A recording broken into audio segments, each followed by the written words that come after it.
BNP ছাড়া এই মুহূর্তে বাংলাদেশকে সঠিকভাবে পরিচালনা করতে পারে অভিজ্ঞতা সম্পন্ন এরকম কোনো রাজনৈতিক দল নেই। দেশ আমাদেরকে অনেক দিয়েছে। এই দেশের জন্য 1971 সালে লক্ষ শহীদ জীবন উৎসর্গ করেছে এই দেশের স্বাধীনতা অর্জন করার জন্য। 2024 সালের 5ই আগস্ট, জুলাই মাসে বহু মানুষ নিজের জীবন উৎসর্গ করেছে সেই স্বাধীনতাকে রক্ষা করার জন্য।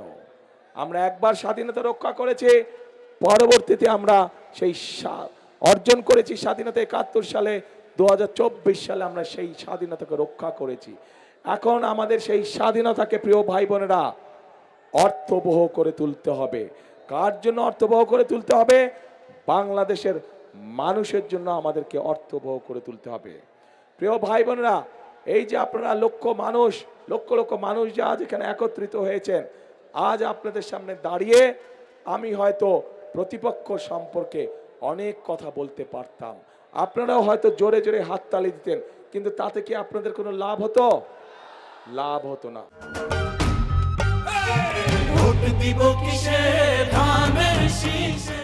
বাংলাদেশের মানুষ এখন জানতে চায়, বাংলাদেশের মানুষ এখন দেখতে চায় যে কোন রাজনৈতিক দল কি পরিকল্পনা গ্রহণ করবে দেশ এবং জনগণের জন্য, যাতে জনগণ এবং দেশ আগামীতে সামনের দিকে এগিয়ে যেতে পারে।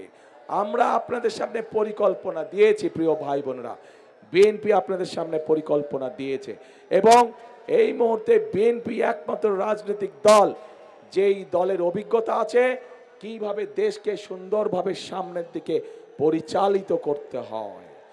বিএনপি ছাড়া এই মুহূর্তে বাংলাদেশকে সঠিকভাবে পরিচালনা করতে পারে অভিজ্ঞতা সম্পন্ন এরকম কোনো রাজনৈতিক দল নেই।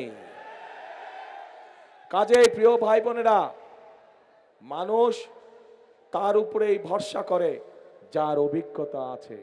মানুষ তার উপরে ভরসা করে যার উপরে ভরসা করা যেতে পারে। মানুষ তার উপরেই ভরসা করে যে মানুষকে বিপদের সময় ফেলে রেখে চলে যায়নি। এবং এই সব গুণ একমাত্র বিএনপির ভিতরেই আছে।